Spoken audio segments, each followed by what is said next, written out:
When hurricanes Frances, Jeanne, and Wilma ripped through Grand Bahama several years ago, they created a dismal scene which left residents scrounging for food and water. However, one organization is taking a proactive approach to ensure that Grand Bahamians are better prepared. The Grand Bahama Emergency Water Relief Foundation has for the past 4 years been raising funds to construct a reverse osmosis plant on the island. It's all about ensuring preparedness in case another storm strikes.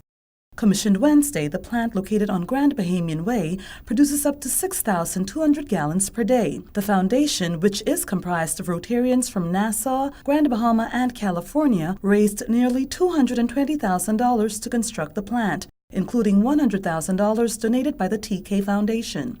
Bahamian Rotarians got help this week from members of the Rotary Club of Santa Monica, who helped to paint walls, plant trees, and put up signs at the plant. They joined the project at the prompting of their fellow club member, Miles Pritchard, who is a Bahamian. Rotary's Deputy Assistant Governor for the Bahamas, Lindsay Cancino, shared how the water plant would function.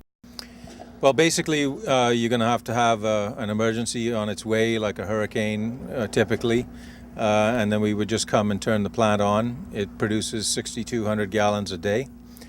We have a holding tank that can store that water, and then it would be distributed through a variety of means, but a lot of them mobile, so that we would fill tanks and then put them on to trucks, etc., and take them out to wherever we need to get them to in Grand Bahama. All free. Yeah, all free.